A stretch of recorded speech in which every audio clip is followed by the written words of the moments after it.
नमस्कार, जेके अपडेट में आपका स्वागत है। मैं अश्विनी गुप्ता।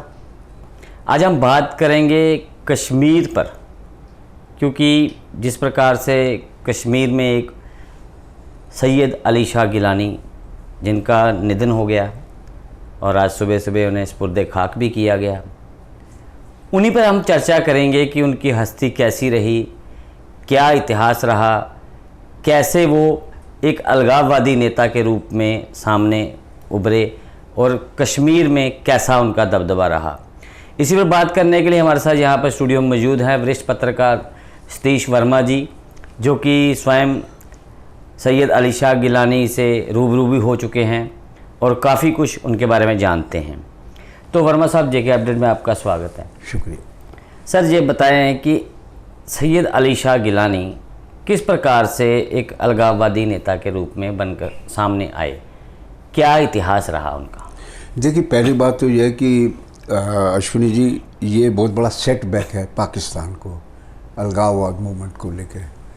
और जो बात आप कह रहे हैं गिलानी साहब का, अगर हम सैयद शाह गिलानी का अगर हिस्ट्री देखें हम बैक, तो उत्तरी कश्मीर के सोपोर में इनका जन्म हुआ। बाद में ये शुरुआती शिक्षा लेके लाहौर चले गए। लाहौर में इन्होंने कोई टेक्नोक्रेट वाली एजुकेशन नहीं ली या दूसरी मजहबी एजुकेशन ली, लौटे, नौकरी की थोड़ा अर्सा, उसके बाद तो ये जमात इस्लामी से जुड़ गए। उसके बाद इन्होंने जमात से जुड़ने के बाद जो जमात का अपना मूल एजेंडा है कट्टरपंथ का, उसको प्रमोट किया, बढ़ाया आगे। फिर जब चुनाव आए 72 का, 70 का, 87 का, 3 विधानसभा चुनाव लड़े, ये जमात की टिकट पे और ये बने। लेकिन सबसे बड़ी बात क्या हुई, घाटी में जो टेररिज्म एकदम बड़ा तेज़ी के साथ, वो 87 का चुनाव था जो मुस्लिम यूनाइटेड फ्रंट यानी कि मफ के नाम पे लड़ा गया, जिसमें सज्जाद लोन के पिता अब्दुल गनी लोन भी थे और बड़े लोग थे। तो उसमें आरोप ये लगते रहे कि ये सैयद सलाहुद्दीन जो है वो कहीं चुनाव फाइट में थे, लेकिन बाद में जब नतीजा आया वो हार गया, हिंसा भी हुई, बहुत कुछ हुआ, तो अल्टीमेटली ये पार चला गया।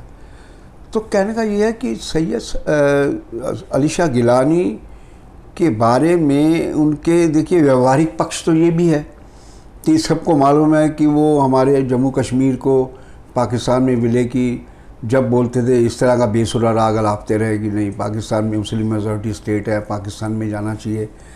जबकि उनको हकीकत पता थी। जब उन्होंने कॉन्स्टिट्यूशन की शपथ लेकर विधायक बने वो 3 बार, और बल्कि वो पेंशनर तक लेते रहे, तो उनका ये जो कंट्राडिक्टरी एक रूप था, ये भी वास्तव में सवालियों घेरे में रहा। वर्मा साहब, मौत तो चलो किसी की भी हो, दुखद ही होती है, लेकिन जैसा कि आपने बताया कि कहाँ से शिक्षा ली, फिर ये शिक्षक बने, विधानसभा चुनाव भी जीते 3 बार, लेकिन हर बार विधानसभा चुनाव भले ही ये जीतते रहे, लेकिन लोकतांत्रिक प्रक्रिया का ये लगातार विरोध करते रहे। अब जब उनका देहांत हुआ है तो पाकिस्तान, आपने कहा पाकिस्तान को बहुत बड़ा सेटबैक है, तो पाकिस्तान ने एक दिन का शोक भी रखा है इनके लिए। तो इन सब के बीच अब आगे कश्मीर का फ्यूचर क्या देखते हैं? देखिए, पाकिस्तान में भी एक कंट्राडिक्शन है। कंट्राडिक्शन ये है कि जब 5 अगस्त 2019 को विशेष दर्जा ख़त्म किया गया, तो पाकिस्तान को लगा कि शायद सैयद अली शाह गिलानी उसी प्रकार का पत्थरबाजी, उसी प्रकार की हिंसा होगी, इनके कहने पर उकसावे में आकर घाटी एक बार फिर जलेगी बुरी तरह। तो कुछ ही नहीं हुआ ऐसा, क्योंकि सिक्योरिटी फोर्सेस ने और गवर्नमेंट ने बड़े एहतियाती चाक चौबंद इंतज़ाम किए ताकि कोई भी वहाँ कुस्का नहीं, कोई भी किसी प्रकार की हिंसक वारदात नहीं हो पाई। उससे पाकिस्तान को लगा कि शायद गिलानी ने इस बार इंटरेस्ट नहीं लिया, जैसा कि लोग मानते हैं, गिलानी के करीबी लोगों का भी मानना है। तो इस पर उनकी थोड़ी बेरुखी सी हो गई आपस में। लेकिन ये भी बात सत्य है कि बाद में उनको जो वहाँ का सबसे बड़ा सिविलियन सम्मान है, निशान पाकिस्तान, उससे नवाजा गया सैयद अली शाह गिलानी। हालांकि ये गए नहीं लेने, लेकिन उनको नवाजा गया। तो पाकिस्तान की विडंबना ये रही कि उनके पास कोई दूसरा नाम नहीं वैली के अंदर था कि जिसको वो एक सेकंड लाइन के तौर पे देखते कि गिलानी के बाद आखिर कौन। तो गिलानी मैं समझता हूँ और जानकार और भी मानते हैं कि गिलानी की मृत्यु के बाद वो जो पाकिस्तान का जो एक अलगाववाद का हार्ड कोर अलगाववाद, चरमपंथी अलगाववाद, जिसमें हिंसा भी है, पत्थरबाजी भी है, बहुत कुछ है, उसको लगता है बहुत बड़ा सेटबैक है। और भले ये कुछ भी कहें, ये एक उकसावे वाली हरकत है। इमरान खान का ट्वीट कर रहे थे, वहाँ का बाजवा, जनरल बाजवा कर रहे थे। मैं समझता हूँ वो इसलिए कर रहे हैं चूँकि जो अफ़गानिस्तान में हालात उपजे हैं और जिस प्रकार अलकायदा ने भी एक ऐसा घटिया बयान दिया है विवादास्पद की कश्मीर की लड़ाई लड़नी है, तो ये सहज समझा जा सकता है कि चाहे IS हो, अलकायदा हो या तालिबान, ये तालिबान की अभी मजबूरी है कि वो इसलिए चूँकि उसको हरी दुनिया से मान्यता चाहिए मुल्क के तौर पर, अपनी सरकार के तौर पर, तो सरकार के तौर पर मान्यता तभी मिलेगी जब वो एक नर्म रवैया अख्तियार करेंगे। मैं समझता हूँ कि पाकिस्तान के लिए बहुत बड़ा झटका है। अब जैसा कि सैयद गिलानी साहब की बात करें तो उन पर तो कई प्रकार के आरोप भी लगे, यहाँ तक कि सजाद गनी लोन ने कई बार अपने पिता की हत्या तक का आरोप उन पर लगा दिया। हालांकि उसमें सच्चाई क्या है, कितनी है, वो हम नहीं कह सकते।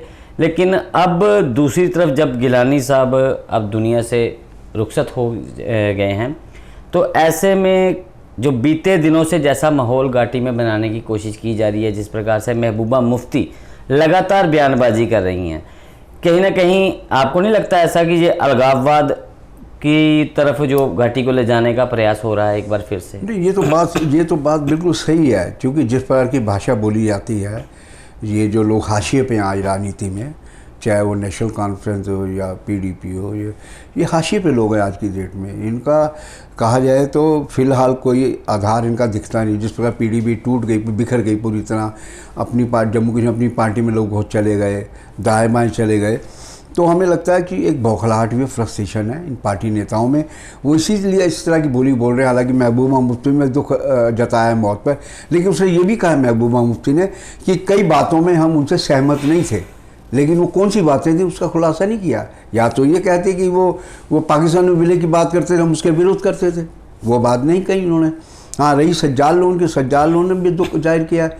और जिस और आप कह रहे हैं कि जब उनके पिता अब्दुल गनी लोन की हत्या हुई, ये शायद 2002 या 3 की बात है, तो तब इन्होंने रो के आरोप लगाए थे कि सैयद अली गिलानी ने मेरे बाप को मरवा दिया सलाउद्दीन से। तो सब जगह चला था। लेकिन घाटी के नेताओं की ये मजबूरी है, उन्होंने वहाँ के आवाम को पिछले 70 सालों में ऐसा दिमाग में भर दिया, ब्रेन वॉश कर दिया है कि जब तक अलगाववाद का तड़का नहीं लगाएंगे, वो समझते हैं कि हमारा ऑडियंस प्रॉपर एड्रेस नहीं किया जा रहा।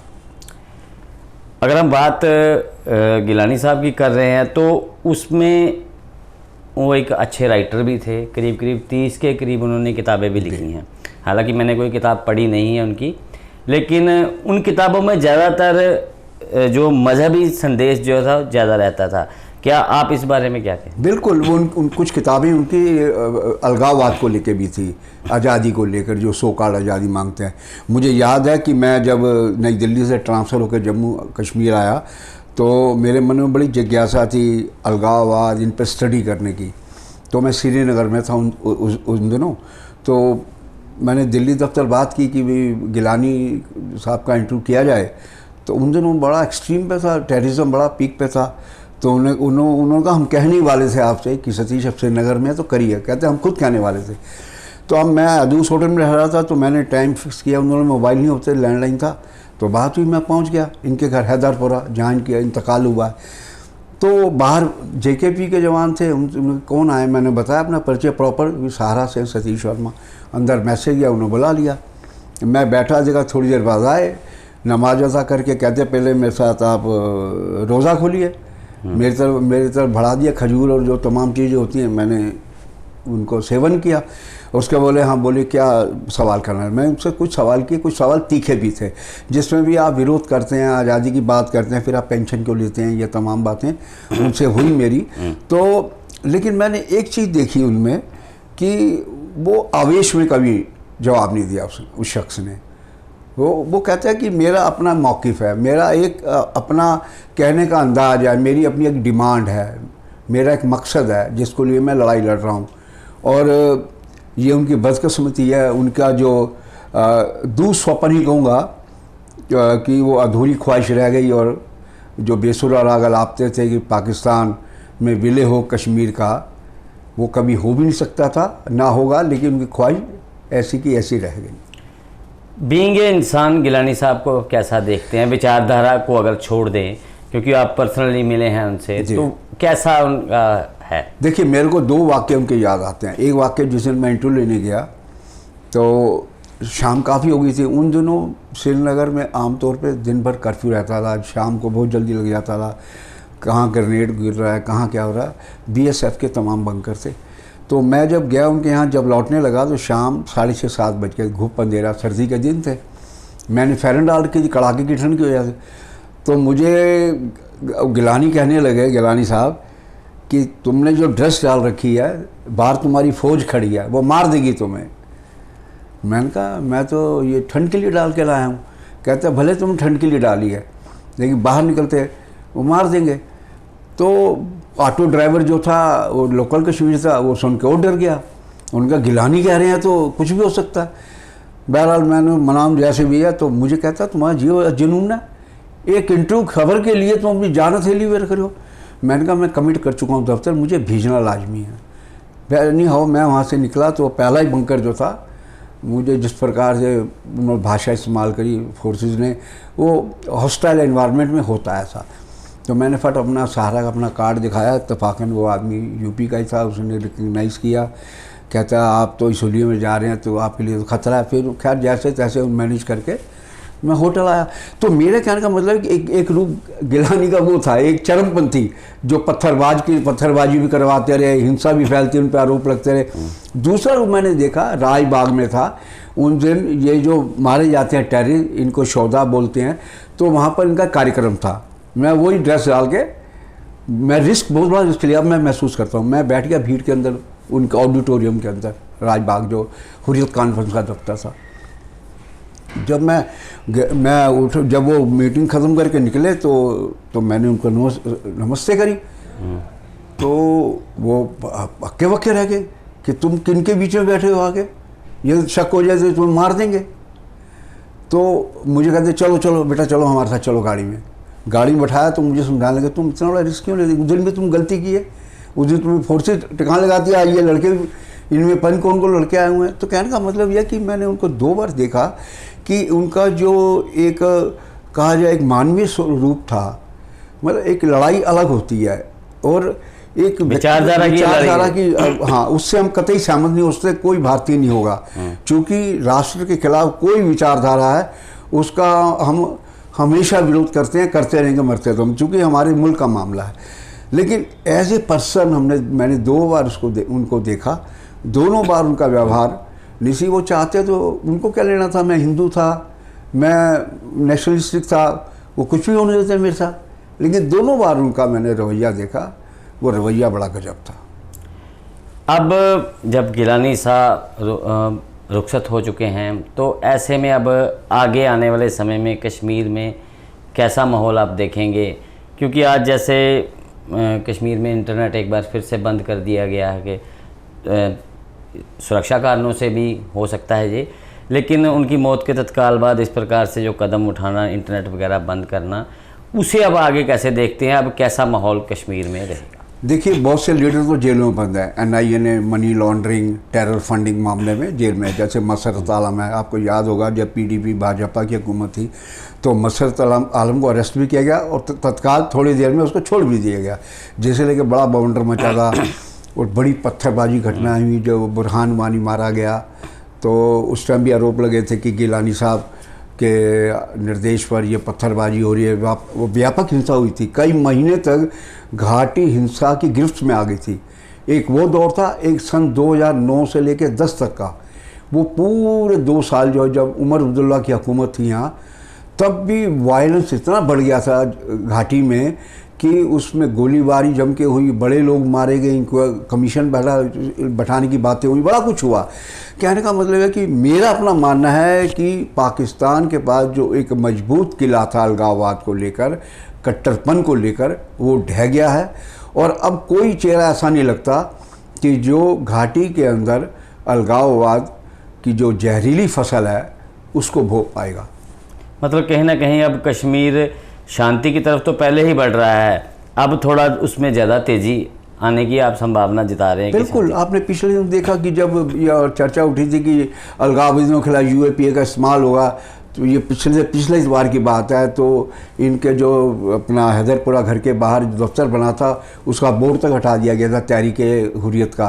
तो इससे सहज समझा जा सकता है गिलानी साहब ने 2008 में मैं समझता हूँ कि उन्होंने दूरी बना ली थी बहुत सी चीज़ों से, जब उसको बनाया गया अपना शहराई को इसका तहरीक-ए-हुर्रियत का बनाया गया।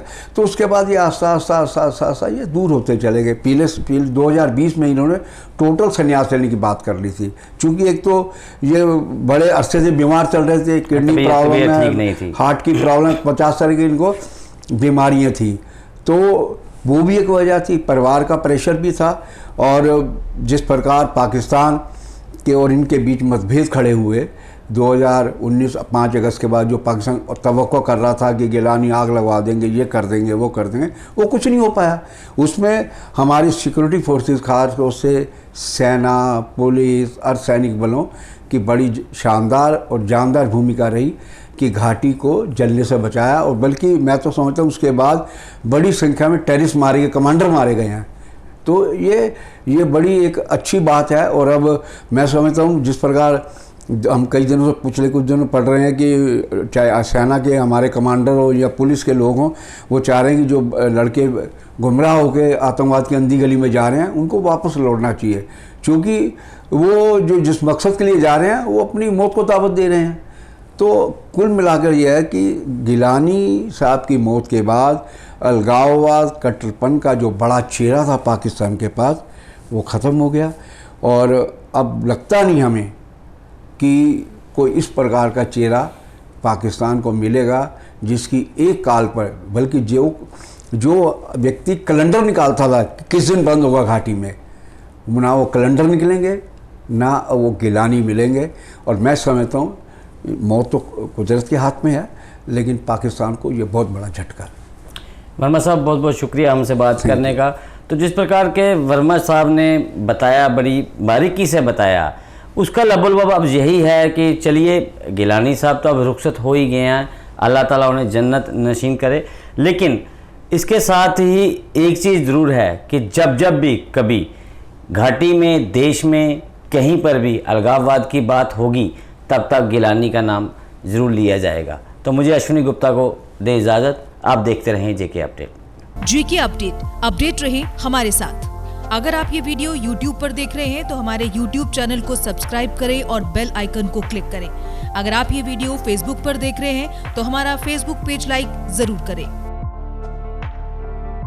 For advertisement please contact 7051091811।